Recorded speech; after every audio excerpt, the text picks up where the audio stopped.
Hello friends, welcome to Shape My Future. Today let's understand the concept of data collection. What is the meaning of data collection and how many types are there of data collection? What is the need behind the collection of data and what are the factors which are important during the data collection? शुरू करते हैं. Data collection. Data collection is the process by which data is collected from various sources in a systematic way. Data collection एक ऐसी process है जिसमें हम different type का data जो है कलेक्ट करते हैं डिफरेंट सोर्सेज से इन ए सिस्टमेटिक वे.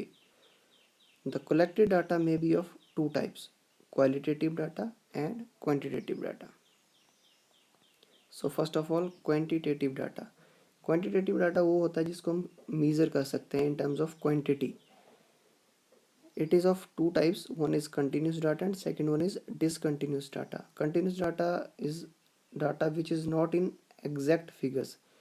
मतलब राउंड फिगर्स में नहीं होता जो डाटा, उसको कंटिन्यूस डाटा कहते हैं, जैसे 1.5 1.7 etcetera. And discontinuous data is that data which is in exact form 1 200 300. So that is called as discontinuous data. और क्वांटिटेटिव डाटा को हम मीज़र कर सकते हैं इन टर्म्स ऑफ क्वांटिटी, 1000 100 लोग. ठीक है.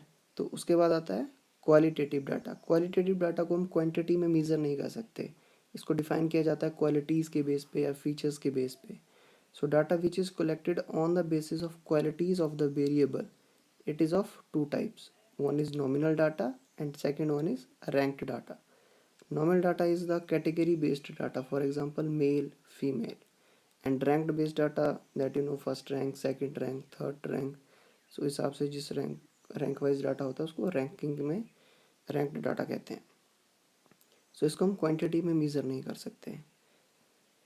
Then the need of data collection. What is the need to collect the data. अगर हमने कोई रिसर्च करनी है तो उसके लिए डाटा कलेक्शन की क्या ज़रूरत रहती है. अगर तो फॉर एग्ज़ाम्पल हमने कोई स्टडी करनी है कि जितने भी इंडियन बैंक्स हैं, नेशनलाइज बैंक्स हैं, उसमें नंबर 1 बैंक कौन है जिसका एनपीए सबसे कम है, तो उसके लिए हमें एक डाटा कलेक्ट करना पड़ेगा. ना कि हम ऐसे ही कह देंगे कि हाँ मुझे उस बैंक के बारे में पता है तो उस बैंक में जो है एनपीए कम है. इसीलिए हमें डाटा कलेक्ट करना पड़ेगा to verify that statement. So there are 4 reasons behind that data collection. Number 1 is for good quality of the research. जो भी हम रिसर्च कंडक्ट कर रहे हैं उसकी क्वालिटी अच्छी हो, उसके लिए हमें एक अच्छा डाटा तैयार करना पड़ता है जो कि फर्स्ट हैंड डाटा हो और एक ऑथेंटिक सोर्स से डाटा लिया गया हो. Second one is validity. To validate that research we need to show the data.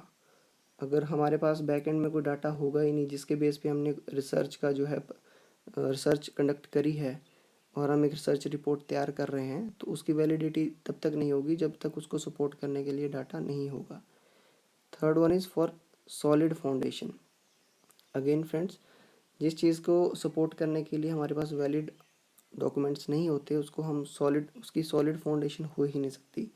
So for that solid foundation of the research we need to have the data collection. And last one is valid arguments. Arguments friends यहाँ पे जैसे अगर आपने कोई research conduct करी हुई है तो अगर कोई उसके ऊपर क्वेश्चन खड़ा करता है कि ये रिसर्च जो है सही नहीं है, इसमें जो डाटा है वो सही नहीं है, तो उस चीज़ को वैलिडेट करने के लिए हमारे पास जो है डाटा होना चाहिए. तो उन आर्गूमेंट्स को विन करने के लिए we should have proper data collection. Then factor prior to data collection. What are the factor which we need to take into consideration before collecting the data. Number 1 is objective of the study. Purpose क्या है study को conduct करने का, ये हमें पता होना चाहिए सबसे पहले, बिकॉज उसी के बेस पे हम जो है डाटा कलेक्ट कर पाएंगे. अदरवाइज़ हम जो डाटा कलेक्ट करेंगे उसका कोई भी पर्पस नहीं रह जाता, क्योंकि हमें एक प्रॉपर जो है ऑब्जेक्टिव पता होना चाहिए कि किस पर्पस के लिए हमें डाटा जो है चाहिए. फॉर एग्जांपल हमने बैंकिंग का सर्वे करना है different banks of nationalise banks का, तो हमें ये पता है कि अगर बैंक के एनपीए का हम सर्वे कर रहे हैं तो हमारे पास ऑब्जेक्टिव है to cross verify the number of NPS in different banks. So हम जो डाटा कलेक्ट करेंगे वो एनपीए से रिलेटेड ही डाटा कलेक्ट करेंगे, अदर डाटा उसमें कलेक्ट नहीं करेंगे. Second one is the source of data. So इसमें भी हमें सोर्स पता होना चाहिए कि हम किस सोर्स से डाटा जो है कलेक्ट करेंगे, प्राइमरी सोर्स से कलेक्ट करेंगे या सेकेंडरी सोर्स से डाटा कलेक्ट करेंगे, प्राइमरी डाटा होगा या सेकेंडरी होगा।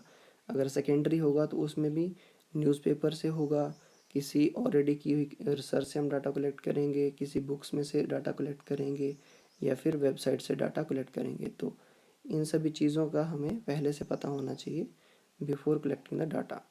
Then techniques of data collection, हमने कौन सी टेक्निक यूज़ करनी है, रैंडम टेक्निक यूज़ करनी है, प्राइमरी डाटा कलेक्ट करना है या सेकेंडरी डाटा कलेक्ट करना है, क्वेश्चनर फिलअप करवाने हैं या इंटरव्यूज़ कंडक्ट करवाने हैं। सो ये सारी चीज़ें हमें डाटा कलेक्ट करने से पहले इन फैक्टर्स के बारे में पता होना चाहिए। Thank you friends, this is all about the data collection.